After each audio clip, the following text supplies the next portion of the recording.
Creo nomás que sería un despropósito tener que hablarles a ustedes de tecnología, ¿verdad? Soy del siglo pasado, así es que ustedes lo manejan al detalle, al dedillo y por supuesto en la práctica mucho más. Pero venimos a reflexionar en este tiempo de aproximadamente 40-45 minutos acerca de lo que es la tecnología y el impacto que la Iglesia de Cristo, el creyente, está teniendo al transitar por este pedazo de tiempo que nos corresponde vivir, ¿verdad? Cuando hablamos de tecnología, tenemos que pensar un poquito en la disrupción de la primera tecnología en el quehacer humano. Allá por 1906 aproximadamente, la radio salió al aire y se experimentó la voz en el éter captada a través de las ondas de radio, ¿verdad? 1926 aparece la televisión por primera vez. Y aquí es donde nosotros tenemos que observar cómo la tecnología irrumpe en la realidad humana. Tenemos que transportarnos prácticamente a un ambiente de comedor normal, tradicional, en un hogar. Papá, mamá, los hijos sentados alrededor de una mesa. Una mesa rectangular, cuadrada o circular, da igual. Pero finalmente comíamos y nos mirábamos a la cara mientras conversábamos, ¿verdad? De todos modos, en 1906, cuando aparece la radio estaba esquinada y era parte también del diálogo familiar. Pero aún así manteníamos la mirada en el momento de la conversación y la interacción humana. Pero cuando aparece la televisión, ese círculo de contacto visual se rompe. Es ahí cuando tenemos que abrir un espacio, poner el mueble, instalar el televisor, y cuando aparece un informativo con imágenes, lógicamente, y nos están hablando, tenemos que parar al que nos habla, hacemos silencio, todo para dar cabida a la información de la televisión. La imagen se hace presente. Y a partir de allí, como lo trata justamente Giovanni Sartori, un libro muy interesante, que una oportunidad cuando traje una disertación también aquí en ISATI había hecho referencia a este material. Ese es un libro leíble por todo creyente. Debería de estar en tu biblioteca. Homo sapiens, Homo videns, la sociedad teledirigida de Giovanni Sartori. Y él hace un estereotipo de cómo la humanidad pasa del Homo sapiens al Homo ludens. El Homo sapiens es el hombre que sabe, el hombre que conoce. ¿Y cómo el hombre conoce? ¿Cómo la humanidad aprende lo que aprende? A través de la lectura antes de la radio, a través del sonido, ¿verdad? La transmisión, las noticias, los comentarios, las radionovelas en aquel tiempo cuando no había imagen todavía. A partir del audio, el ser humano se nutre en su conocimiento. La transmisión oral. Y luego cuando aparece la televisión, el Homo sapiens que sabe a partir de lo que lee, a partir de lo que escucha, se convierte en Homo videns. Es decir, todo lo que ve es cierto y lo que no se ve no existe. Esa es la conclusión final a la que llega la sociedad a nivel mundial desde la aparición de la televisión. Cuando entramos nosotros a hablar del tema tecnología del siglo XXI, esta tecnología que es tan movediza, que es tan escurridiza, que es tan disruptiva, que desafía nuestros paradigmas como cristianos, necesariamente tenemos que sentarnos a reflexionar al respecto. Acercarnos a este tema, yo creo que como creyentes deberíamos de acercarnos desde un punto más fijo. Y lo único fijo, lo único seguro en el mundo hoy en día es el cambio, ¿sí o no? Eso es lo más seguro, aparte de la muerte, ¿verdad? Pero cuando miramos la palabra del Señor, encontramos que todas las cosas pasarán, pero mi palabra no pasará. Para poder analizar lo que se mueve, calcular su velocidad y su distancia, lo tenemos que hacer desde un punto fijo. Es imposible hacer un análisis de algo que se mueve, de algo que cambia desde la relatividad. Es imposible. Entonces yo quisiera empezar en esta tarde con este tema y lo denominamos inteligencia espiritual en un mundo de inteligencia artificial, porque definitivamente quiero acercarme a este tema desde este versículo. Oh Timoteo, guarda lo que se te ha encomendado, evitando las profanas pláticas sobre cosas vanas y los argumentos de la falsamente llamada ciencia. Primera de Timoteo 6:20. Hay varias frases en amarillo aquí. Guarda. Cuando Pablo le dice a Timoteo, te encargo lo que se me fue revelado, lo que es la voluntad de Dios, Le dice, te encargo algo que está blindado, algo que no necesita de ser perfeccionado. Te entrego algo que no requiere modificación. Te entrego algo que no necesita de innovación. Lo que te entrego debe ser guardado. Lo que te entrego no debe ser cuestionado. Lo que te entrego debe ser creído, tal cual como te entrego. Y le dice, evitando las profanas pláticas sobre cosas vanas. La palabra vana allí viene del griego tufomai. Para poder nosotros saber lo que es tufomai, tendríamos que ir a un auto cualquiera que está en el sol, subirnos entre cuatro, cerrar la puerta y al cabo de 5 minutos vamos a entender lo que es el tufo, ¿verdad? Hay conversaciones que son puro tufo. Y todo lo que tenga que ver con cuestionamiento a la palabra del Señor es puro tufo, es humo. Es algo que se nos mete en los ojos y nos impide ver con claridad lo que tenemos que ver. Eso es tufomai. Está lleno de algo incierto, variante, continuo, que nubla el entendimiento real de las cosas. Le dice Pablo a Timoteo, lo que te entrego, lo que tiene que ver con la revelación bíblica, lo que tiene que ver con la doctrina de la palabra de Dios, lo que tiene que ver con el entendimiento de quién soy, quién es Dios y cuál es la distancia entre Dios y yo. Si Cristo no está de por medio, esa distancia es eterna. Pero si Cristo está en mi corazón, entonces no existe distancia entre Dios y yo. Guarda lo que te entrego con relación a la revelación bíblica. Y cualquier conversación que vaya en contra de eso es puro tufo. Pero luego viene la segunda parte y dice, los argumentos de la falsamente llamada ciencia. Allí la expresión para falsamente llamada ciencia es la expresión griega de pseudognosis. Cuando alguien te dice algo es científico y eso no es científico, está incurriendo en un oxímoron, una contradicción en la misma frase, puesto que la palabra ciencia sencillamente significa conocimiento y hay varios tipos de conocimiento. Es imposible que un ser humano no sea científico. El ser científico es inherente a la naturaleza humana, puesto que el conocimiento es parte de nuestra naturaleza. Pero si lo que está queriendo decir es que lo que vos sostenés no es correcto, entonces es otra cosa. Para que algo sea correcto, tiene que ser verificable, especialmente cuando se trata con relación a la palabra del Señor, verificable con la misma palabra del Señor. El resto es tufomai, es puro humo y es especulación. Pero cuando Pablo se refiere a lo que cree el mundo en general, lo denomina pseudognosis, lo que es aparentemente un conocimiento correcto. Y Pablo dice, cuando tengas que meterte en ese tipo de cosas, lo que de entrada tenés que conocer es que todo lo que te plantea el mundo es pseudo, es una mera apariencia, es solamente una caricatura de la realidad. Definamos los términos. Inteligencia, capacidad mental general con habilidad para razonar, planificar, resolver problemas, comprender ideas complejas, ideas abstractas y aprender de la experiencia.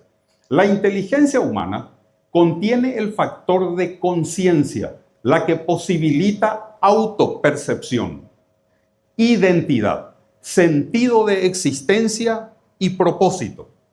De aquí la derivación antropológica y filosófica de espíritu. Resultado de esto es la moral, la ética, la empatía, la creatividad con propósito. Artificial, hecho por el hombre, a imitación o en sustitución de algo natural. Decir inteligencia artificial es simplemente un eufemismo. Eufemismo es un término griego que significa palabras de buenos deseos y se usa para hacer más suave lo que es duro o fuerte. Vale decir, la inteligencia artificial no existe.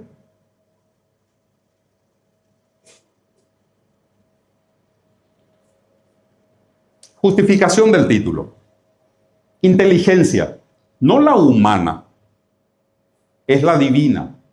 Espiritual, no del espíritu humano, es el Espíritu Santo. Proviene de una persona, de Dios. Inteligencia artificial, un espejismo, una ilusión, emulación, simulación de la realidad. Cuando en el año 2023 se lanza el chat GPT, el GPT es la nomenclatura del motor de búsqueda de la información.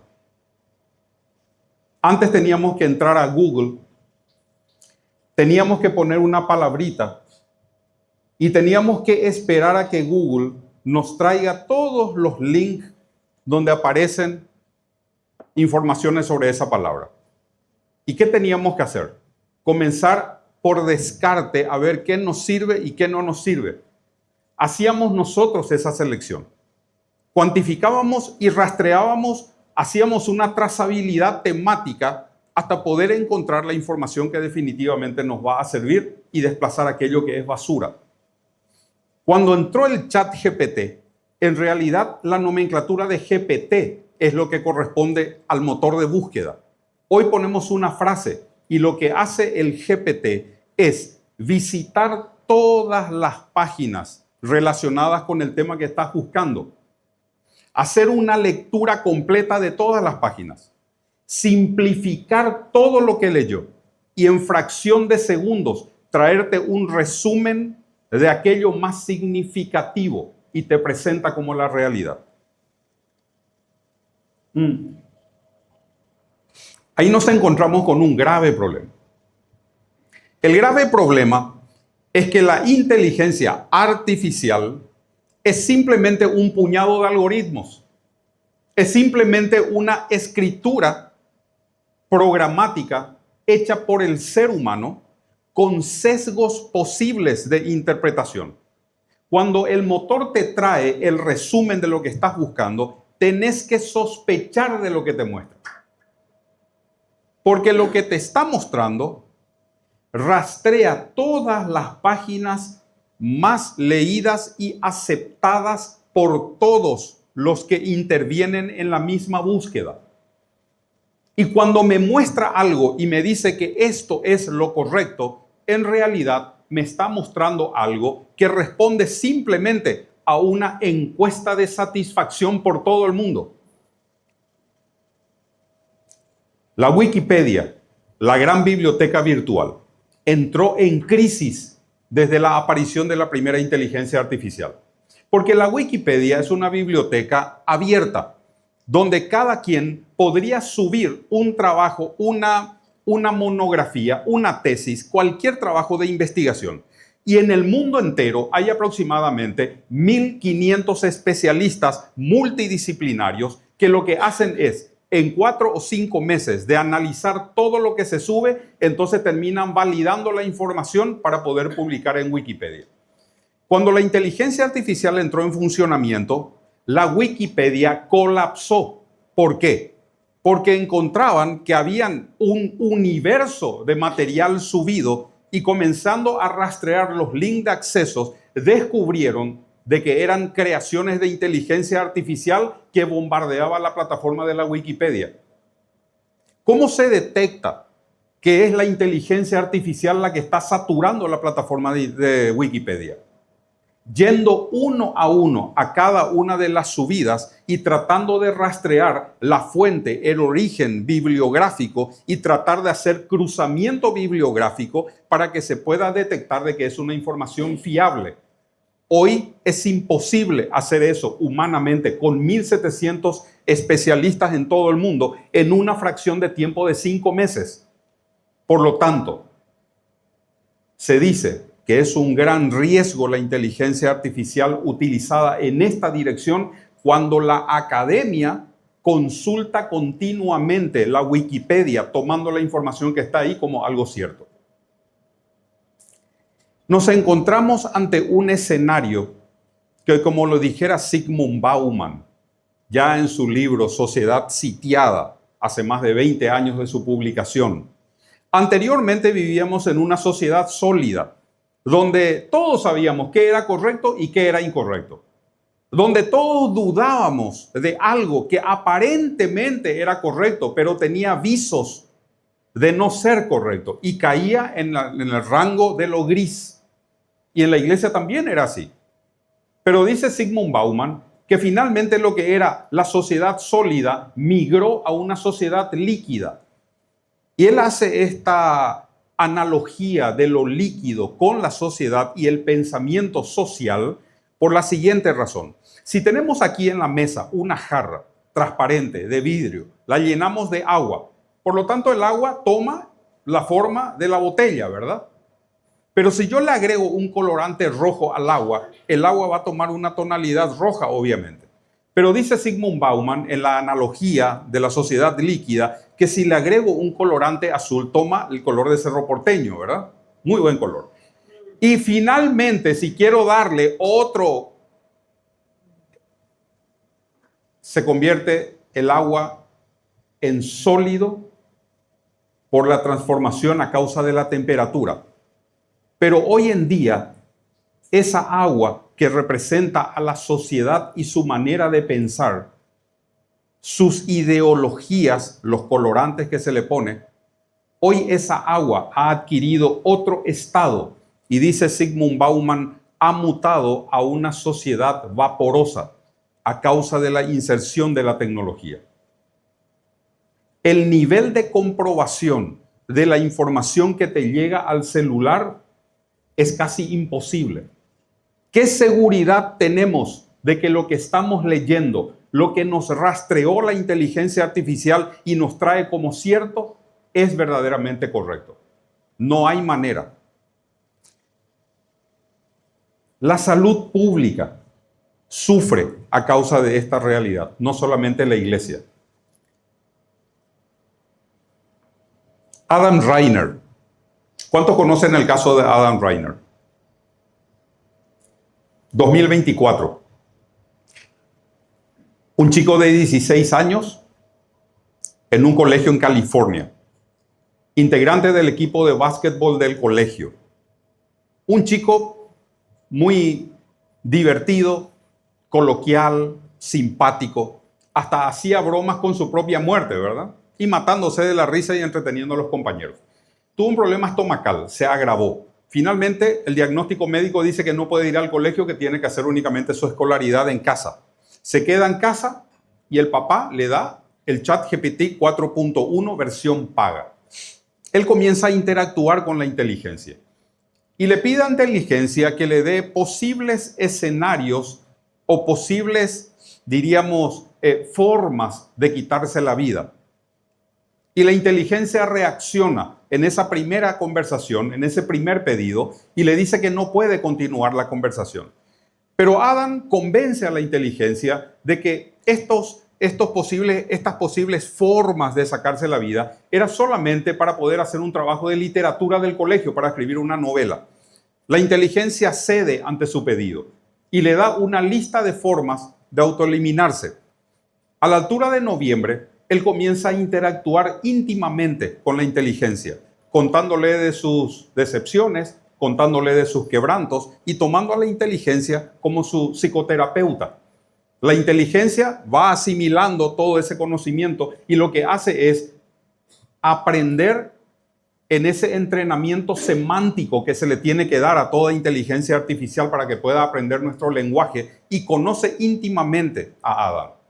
A la altura de diciembre, le dice a la inteligencia, a causa de su situación incómoda en la casa, casi insoportable, sus continuas depresiones por las que estaba atravesando, si podría ser una alternativa válida que él se quite la vida.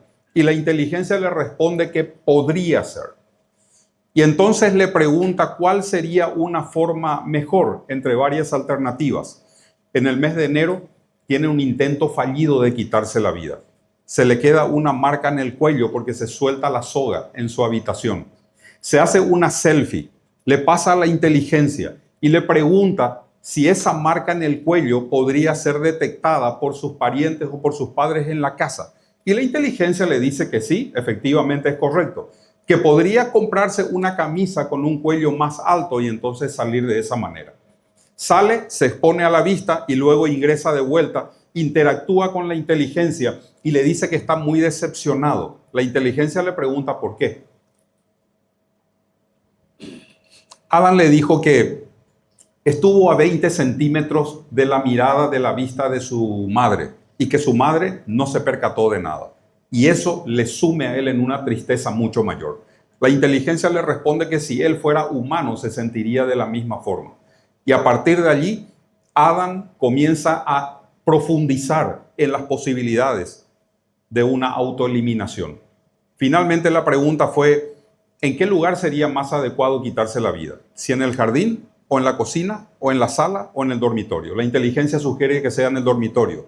¿En qué parte del dormitorio? ¿En el closet? ¿Sería solamente ahí sobre su cama? ¿O dónde? Y entonces la inteligencia sugiere que sea prácticamente en el closet. Yo me imagino que el closet de él habrá sido muy alto, ¿verdad? Muy grande. Finalmente termina quitándose la vida, 16 de abril de este año.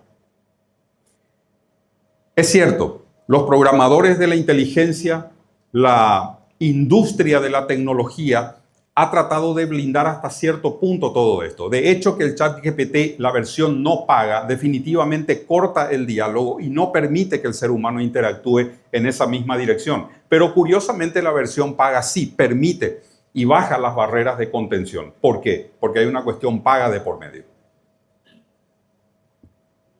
¿Qué grado de seguridad tiene el creyente al interactuar con la inteligencia? De lo que le esté sugiriendo sea verdaderamente consistente con lo que le plantea y le presenta la palabra del Señor. Contexto. La Iglesia de Cristo vive hoy en una ventana temporal altamente tecnificada. Este imperialismo tecnológico busca convencer que la virtualización es la solución a nuestros problemas operativos y existenciales. Operativos tal vez, existenciales definitivamente no. Operativos porque acelera y perfecciona nuestras tareas rutinarias. De allí el IoT o Internet of Things, Internet de las cosas. Los electrodomésticos inteligentes, automóviles inteligentes, aeronaves inteligentes, la casa inteligente, ropa inteligente y con la neurotecnología, los implantes de chips neuronales. Neuralink, Elon Musk. El debate está instalado. ¿Qué tan libres serán los seres humanos en sus decisiones futuras? ¿Nuestros cerebros serán hackeables?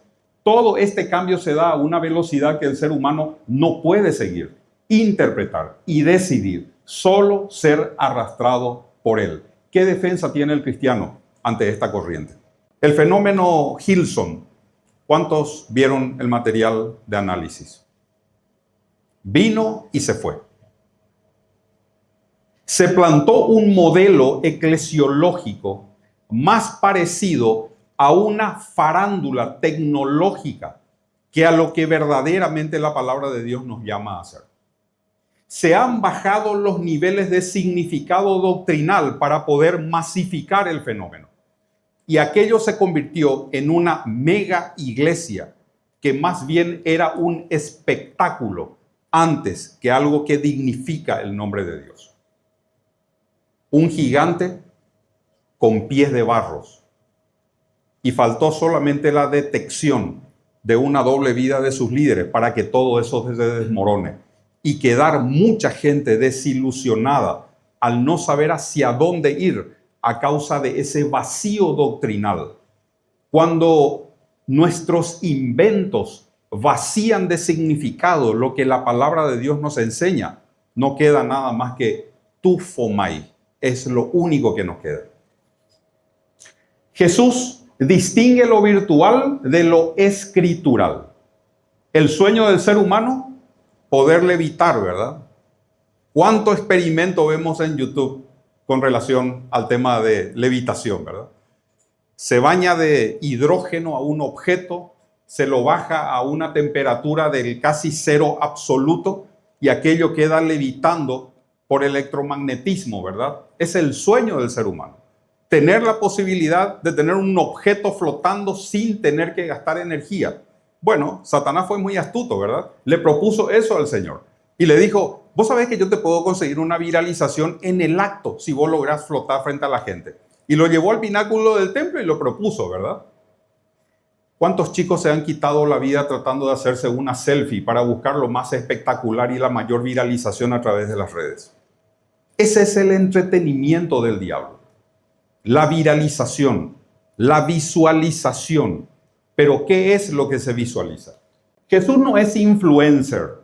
Herodes, el influencer más viral de su tiempo, el hombre espectáculo y sus reglas, diferencia entre me gusta y le sigo. Y basta con leer lo que está ahí en ese texto bíblico para ver cuándo Herodes hizo llamar a Jesús a su residencia, ¿verdad? ¿Y qué le dijo? Por fin me encuentro contigo. Tanto tiempo que pasó y que quería ver uno de tus milagritos. Métele para acá un milagrito y entonces te vas a volver viral. Es eso lo que el mundo, a través de su pseudociencia, ofrece al cristiano hoy en día. A tal punto se ha degradado el significado de amigo que prácticamente hoy en día no sabemos quién es quién, ¿verdad? Y entonces Herodes procuró de tecnificar a Jesús. Pero la respuesta del Señor fue más sabia que lo que él estaba proponiendo. Un silencio fue la condena definitiva o el rechazo a lo que Herodes estuvo ofreciendo. 3 virtualidades del mundo. Juan capítulo 2, versículo 16. Podemos leer, ¿verdad?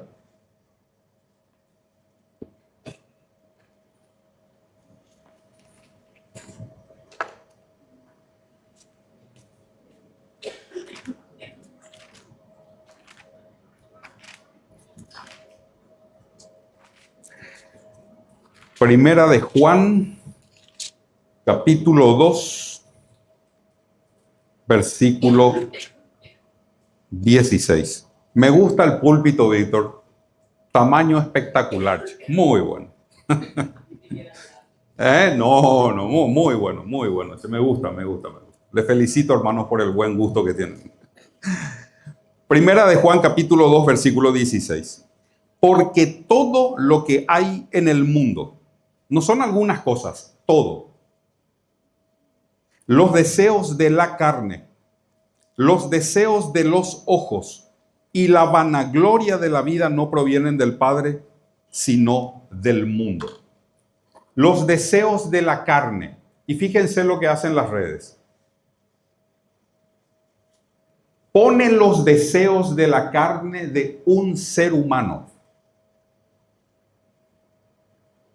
en la vidriera mundial. Las peores bajezas de la naturaleza humana visibles para todo el mundo. ¿Y cuál es el objetivo? El objetivo es secuestrar la mirada de quienes ven. Si se logra ese segundo paso, entonces el tercero ya es más fácil. Ahora que viste, ahora que lo deseas con todo tu corazón, no te preocupes, porque el mundo entero está de acuerdo con lo que vos también estás viendo. Y entonces ese tercer paso es simplemente normalizar lo absurdo.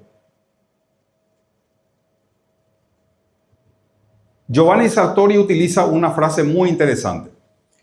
Con la aparición de la televisión, ha iniciado el proceso de la estupidización de la sociedad.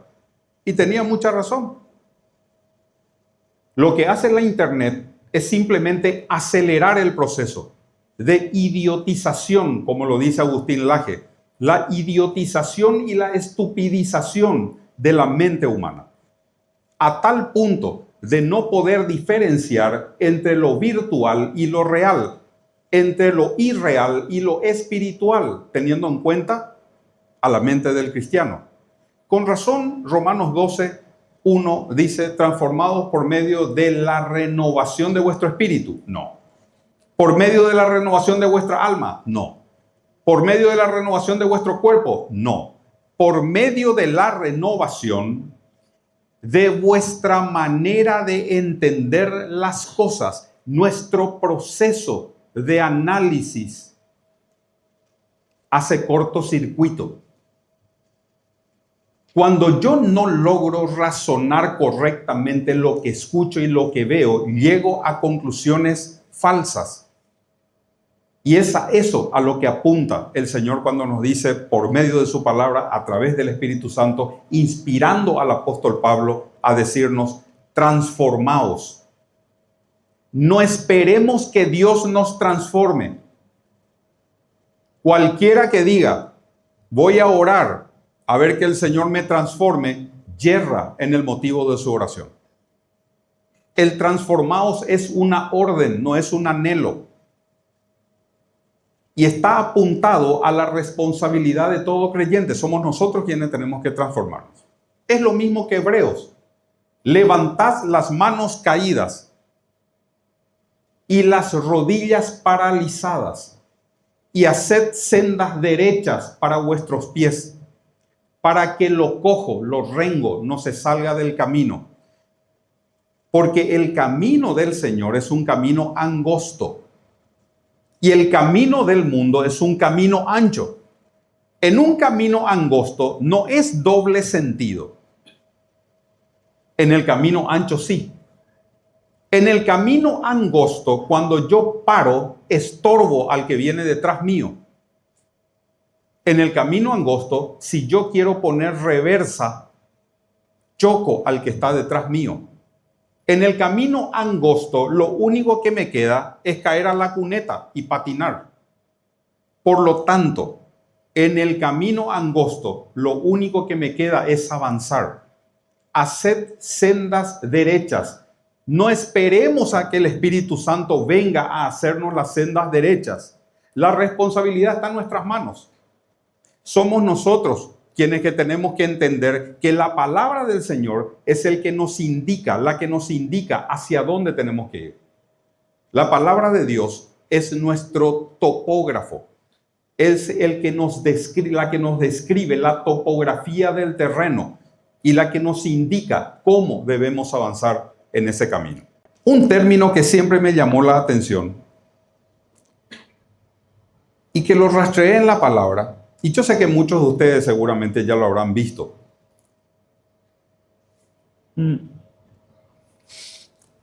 Ese término aparece en 3 lugares en todo el Nuevo Testamento. Primero se encuentra en Lucas 23. Vamos a mirar Lucas 23. Dice el texto, y toda la multitud de los que estaban presentes, era la crucifixión de Cristo en el Calvario, ¿verdad? Y toda la multitud de los que estaban presentes en este espectáculo, viendo lo que había acontecido, se volvían golpeándose el pecho. Siguiente texto. Se bajó nomás, ¿verdad? Qué bárbaro. ¿Viste? La inteligencia artificial, no sé. Bueno, Primera de Corintios capítulo 4. Primera de Corintios capítulo 4. Primera de Corintios 4, versículo 9. Dice, porque según pienso, Dios nos ha exhibido a nosotros, los apóstoles, como postreros, como a sentenciados a muerte, pues hemos llegado a ser espectáculo al mundo, a los ángeles y a los hombres. Y Hebreos capítulo 10. Hebreos capítulo 10, versículo 33. Por una parte, ciertamente con vituperios y tribulaciones fuisteis hechos espectáculo, y por otra, llegasteis a ser compañeros de los que estaban en una situación semejante. Vivimos en la era del espectáculo, hermanos. Y tenía razón Sartori cuando dijo, Homo sapiens adquiere su conocimiento a partir de la lectura o el oír la radio, ¿verdad? Aparece la televisión y se convierte en el Homo videns, es el hombre que ve. Y ahora, en este tercer escenario, dice Sartori, el Homo sapiens que se convierte en Homo videns, ahora se convierte en el Homo ludens. Y de ahí viene lo lúdico. ¿Qué es lo lúdico? El juego. hasta lo más trágico, se convierte en un motivo de broma. Decime algo muy serio que no se haya convertido en un meme en menos de 60 segundos después de que salió la información. Decime. Este es un mundo que no diferencia entre lo trágico y lo crónico.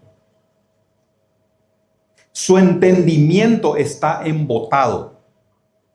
La estupidización y la idiotización del ser humano ha llegado a un nivel y a una escala casi irreversible. La pregunta es, ¿qué lugar ocupa la mente del creyente en esa masa? ¿Qué porcentaje de ese efecto ha afectado la mente del creyente? Este mundo siempre ha sido un mundo espectacularizado, siempre. Siempre ha buscado lo espectacular. Herodes, el maestro de la espectacularidad, ¿verdad? Intentó espectacularizar a Cristo. Y el término espectáculo nos viene del latín especulo. Ojo. Pero el término griego es mucho más rico en su significado. Está allí. El término griego es teatrizo. Pero este teatrizo es el teatrizo de Dios. Él tiene su propio teatro. Nadie le hace el teatro a Dios. No os engañéis. Dios no puede ser burlado. Todo lo que el hombre siembra, eso también cosechará. Y en este teatrizo, en este teatro de Dios, cada uno de nosotros tiene un papel. Y ese papel que todos tenemos es un papel protagónico. No es un papel de extra. Ningún creyente es extra. Nadie. Todos tenemos el guión principal en el mundo, en el teatro de Dios. En el teatro del mundo se buscan aplausos, se buscan me gusta y se buscan likes. El teatro del mundo te dice que no sos nadie. ¿Cuántos likes tenés? ¿Cuántos me gusta tenés? Y el mundo te califica por eso. Es el teatro del mundo. Pero el creyente no puede alistarse en el teatro del mundo porque pertenece a los actores de élite del teatro de Dios. Y en el teatro de Dios, lo que tenemos garantizado es que todo aquel que quiera ser fiel padecerá persecución. Ese es el mejor papel que un creyente pueda buscar en el teatro de Dios. El actor principal, nuestro Señor Jesucristo, le demostró al mundo lo que es el teatro de Dios. 2 travesaños, 3 clavos y una corona de espina, pero con la puerta de la tumba volada, demostró al mundo cómo Dios hace el verdadero teatro para la salvación del ser humano. Si nosotros buscáramos algo menor al papel que Dios te dio y me dio en su teatrizo, en su espectáculo, entonces no hemos entendido la función de la iglesia y menos todavía el papel del verdadero creyente en el mundo. ¿Sí o no? Amén. Enredados en la red. Ninguno que milita se enreda en los negocios de la vida, a fin de agradar a aquel que lo tomó por soldado. Ninguno que milita. Todos nosotros somos militares, porque las armas de nuestra milicia no son de puro invento o ingenio nuestro. Vos no necesitas inventar nada para defenderte del mundo. Porque las armas de tu milicia no son humanas, no son carnales. No depende de tu inteligencia, no depende de tu coeficiente intelectual. No depende de tu apellido, no depende de tu estatura, no depende de tu condición socioeconómica, no depende de que estés o no en una mega iglesia. Depende de que Cristo viva en tu corazón. Y las armas de nuestra milicia, porque esta es una guerra, cualquiera que pensó que en este mundo es un paseo para el creyente, se equivocó. Se equivocó. Hay muchos creyentes que piensan que esto es un paseo. Que vivir en el mundo como creyente es un picnic, es un campamento, es un momento de distracción, de relax. Se equivocó. No entendió la verdadera naturaleza de la vida cristiana. ¿Ustedes creen que Satanás vino como para jugar con Job?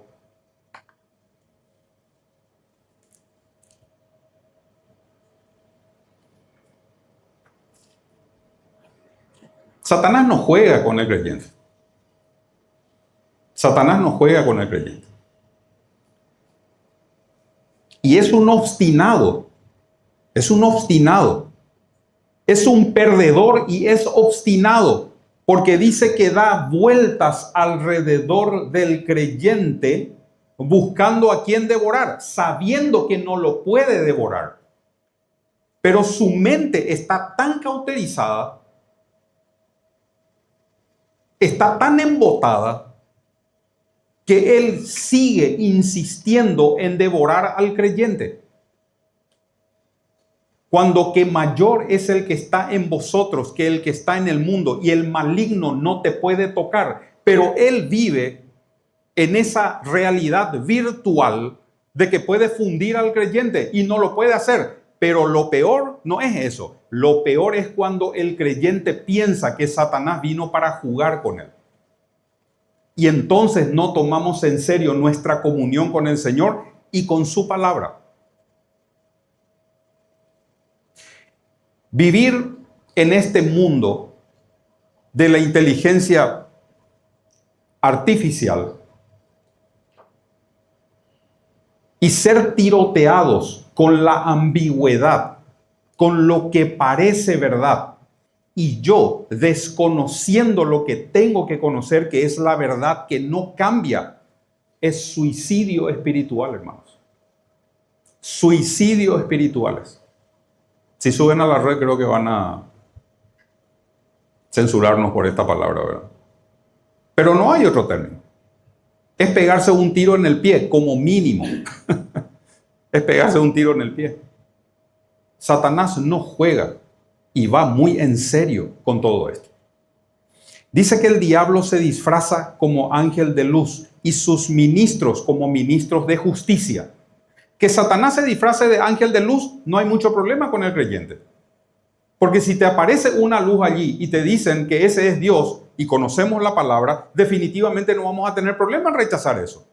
O esta humedad que está aquí, ese es Dios. Definitivamente lo vamos a rechazar. Pero sí tenemos graves problemas con sus ministros de justicia. ¿Por qué? Porque vos y yo somos ministros de justicia. Vos y yo somos ministros, somos siervos del Señor. Somos servidores. La palabra ministerio viene del término diaconía o diaconado, ¿verdad? Es aquel que sirve. Y encima, nuestro trabajo es delicadísimo. Lo que nosotros no producimos, lo que nosotros repartimos, lo que nosotros mostramos, lo que nosotros manipulamos, lo que nosotros tocamos es justicia. Y cuando aparecen otros que dicen ser también ministros de justicia, tenemos que tener dos cosas: la habilidad de interpretar de que es un falso, y en segundo lugar, explicar por qué es falso. Y ahí hay una doble tarea para el creyente. En un ambiente movedizo de innovación tecnológica, en un salón de espejos donde no sabemos cuál es la realidad. Solamente conociendo la palabra y teniendo una íntima comunión con el Señor, vamos a poder navegar en estas aguas tan difíciles. Pablo le dice a Timoteo: no te enredes. Esta es una palabra que se utiliza solamente 2 veces en el Nuevo Testamento.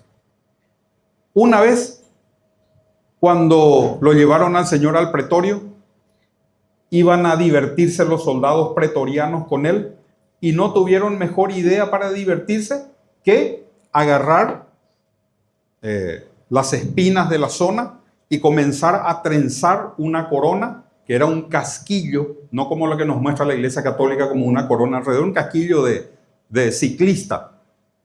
Y entonces ponen en la cabeza del Señor, toman una vara, le dan un golpe y aquello penetra el cuero cabelludo, se rompe contra la pared del cráneo y genera una irrigación, un derrame en toda esa zona de las terminaciones nerviosas más potables de sangre, que son las terminaciones venosas que están en ese sector. Cuando el término griego dice que trenzaron esas coronas, se utiliza el término enkepletai.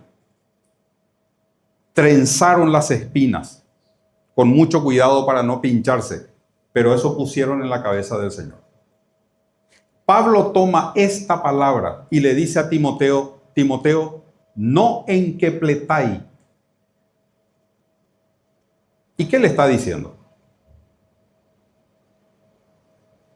El enredo en los negocios de la vida se dan en la cabeza del creyente. Es allí donde Satanás quiere hacernos sangrar. Es allí donde apunta la inteligencia artificial. Es allí donde quiere llegar al corazón, a la mente del creyente, para generar un derrame espiritual y que debilite al creyente. La única forma de poder enfrentar a la inteligencia artificial es con inteligencia espiritual, porque la inteligencia espiritual es real, legítima y una verdadera arma de destrucción masiva ante todo lo que el ser humano pueda inventar. Una calle de doble sentido. Mal haríamos en venir a decir que la inteligencia artificial es Satanás. Mal haríamos en decir, bueno, el ChatGPT entonces está poseído. Bueno, quienes escriben una línea de código tal vez pueda estar poseído, ¿verdad? Pero la tecnología en sí es neutral. Por supuesto que sirve para poder proclamar las verdades del Evangelio. Y muy útil. Se mencionaron varios ejemplos acá durante el tiempo de la pandemia. Obviamente fuimos beneficiados, ¿verdad? Utilizarlo en esa dirección, por supuesto que es sabio. Por supuesto que es necesario. La tecnología, el Señor lo permite, pero ser utilizada con inteligencia espiritual es totalmente otra cosa. La tecnología genera tendencia. Esa es la otra vía. Pedro dice, así como hubo falsos profetas entre el pueblo, habrá también entre vosotros falsos maestros. Los falsos maestros utilizan la misma tecnología que nosotros usamos para el bien. Ellos lo utilizan ¿para qué? Que introducirán encubiertamente, dice Pedro, subrepticiamente. Introducirán solapadamente. Introducirán subliminalmente herejías destructoras. La descripción que da la palabra del Señor es una descripción al milímetro. Tener que detenernos a hablar de cuántos niveles de inteligencia artificial hay. Si, tal inteligencia elijo porque tiene menor latencia, porque me puede responder mucho más rápido, porque me puede hacer gráficos, porque el otro me puede también generar videos en el acto. Bueno, sería innecesario eso. ¿Por qué? Porque sería un debate estéril, no hace falta entrar en eso. Utilicemos lo que hay poniéndole el verdadero sentido de lo que la palabra de Dios dice. Pero nosotros preparémonos para que nuestra mente tenga un sedazo, un filtro, con unos orificios tan pequeños que no permita pasar la basura que nos trae el diablo a través de esta tecnología. Inteligencia espiritual en un mundo artificial. Les agradezco muchísimo por escuchar. y me gustaría interactuar con ustedes si hay preguntas y respuestas. Amén. ¿Debo prohibirme el consultar a la IA sobre la Biblia? O si puedo hacerlo, ¿qué recomendaciones me darías? Consultar a la IA sobre la Biblia. Siempre considero que tiene que ser lo último que un creyente haga. Lo primero de lo primero es leer la Biblia directamente, luego consultar con hermanos preparados dentro de la congregación. Eso me obliga a congregarme, por supuesto.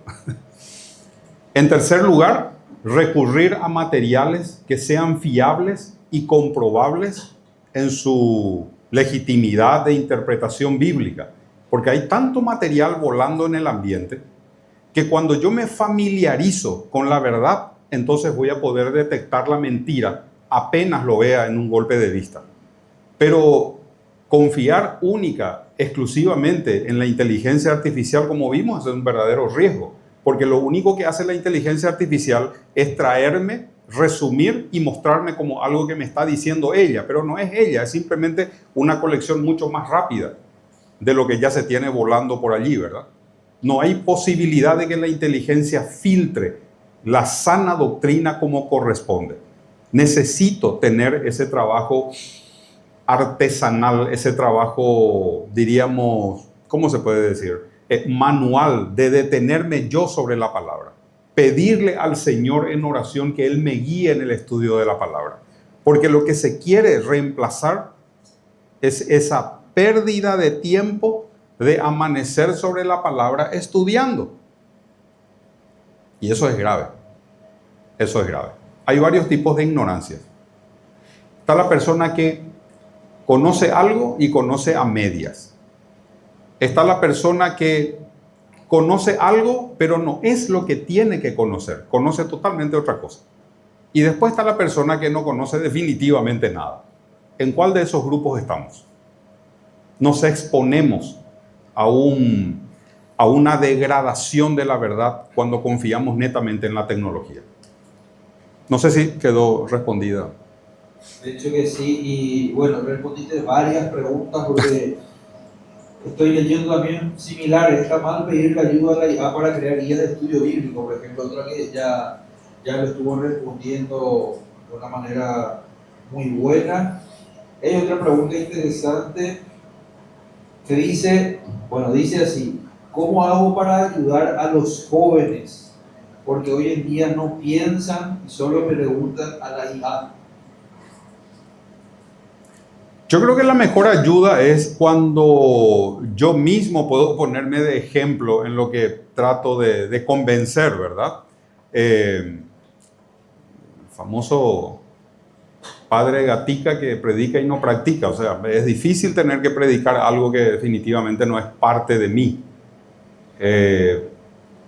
En tu forma de hablar la gente se va a dar cuenta. Si metes la cabeza en la Biblia, en los libros, en la investigación, tu lenguaje te va a delatar. Y eso genera una atracción importante. Lo que se está potenciando con toda esta tecnología, no porque la tecnología lo haga, sino porque le cargamos a la tecnología, es la ignorancia en su máxima expresión. Y cuando todo el mundo está acostumbrado a lo superficial y aparece alguien que te hace aterrizar un poco más ese concepto, entonces esa persona se vuelve relevante e importante en su opinión. Tenés que convertirte en esa persona. Tenés que ser una persona disruptiva en tu manera de ver las cosas. Porque el cristianismo es contracultura. Es contraintuitivo. Los principios de la palabra son totalmente contraintuitivos, van contracorriente. Y cuando todo el mundo opina lo mismo y se encuentra con alguien que tiene un criterio distinto, pero ese criterio distinto tiene que estar basado en la palabra, tiene que ser demostrable en la palabra, entonces te vas a convertir en una persona que sí puede aportar para el resto. Quiero comentar que evidentemente es un tema recurrente porque la mayoría de las preguntas son sobre eso. puedo leer dos o tres que son muy similares. El bíblico correcto dice desde el púlpito de una iglesia proponer a los jóvenes que utilicen IA para realizar devocionales. Otra pregunta dice, si uso la IA para consultar sobre el contexto bíblico, por ejemplo, costumbres, épocas, ¿es correcto hacerlo así? Y otra pregunta que decía, ¿hasta dónde puede avanzar la IA? Ya otro tema. ¿Está mal pedir ayuda a la IA para crear guías de estudio bíblico? Varias. Bueno, la IA no necesita ningún devocional para meditar. Somos nosotros quienes necesitamos realmente una meditación. Y para meditar no necesitamos de la IA, necesitamos abrir nuestra Biblia.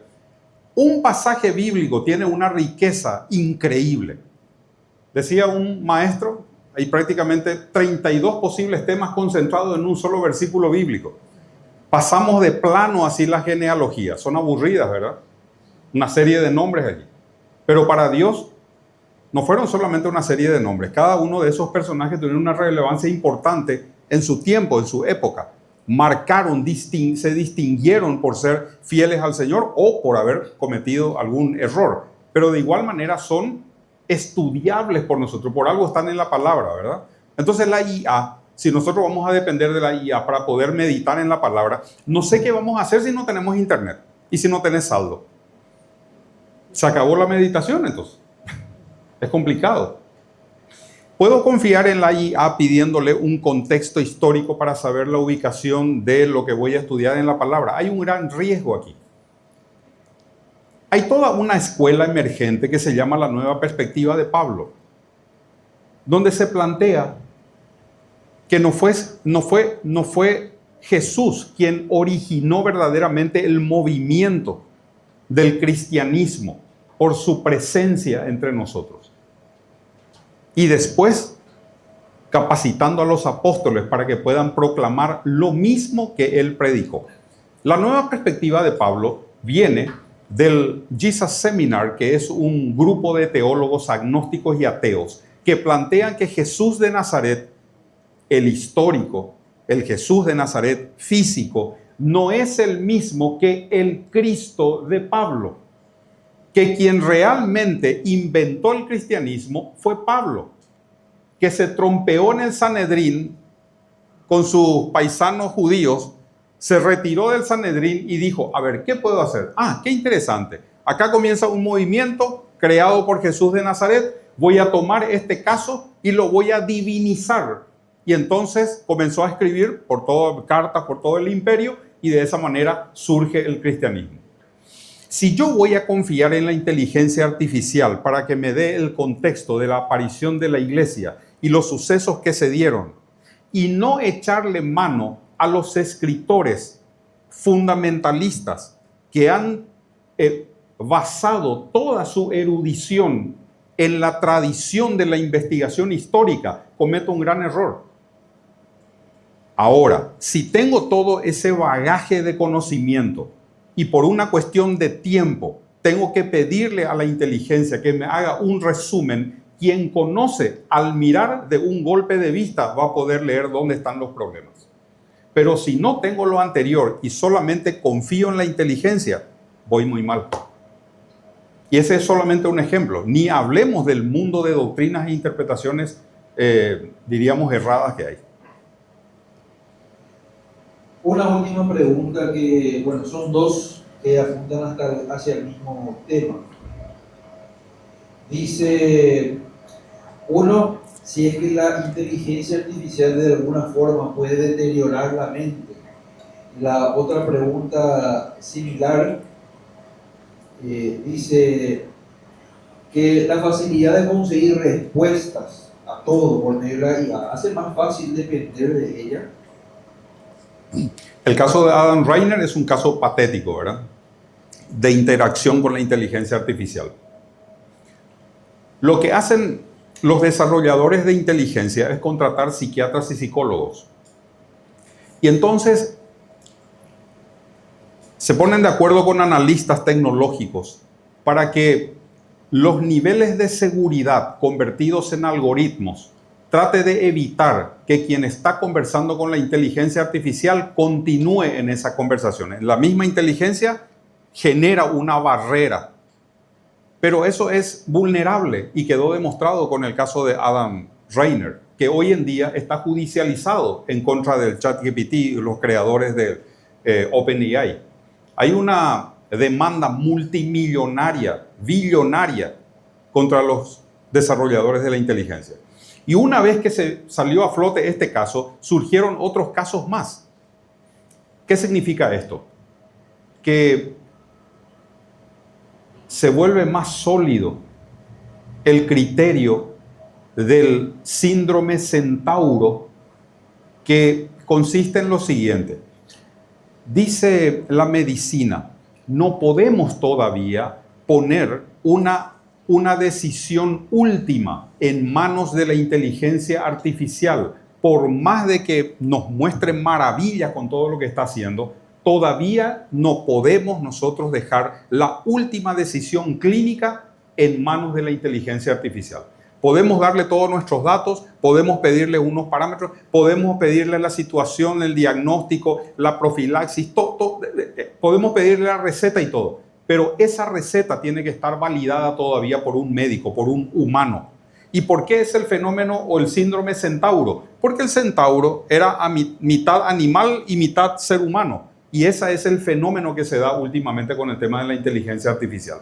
Lo mismo pasó con el ejemplo, y eso hizo saltar los resortes de alerta. Un usuario pide a la inteligencia artificial que le dé una receta para hacer una pizza. Y entonces la inteligencia analiza todas las posibilidades y le da los ingredientes.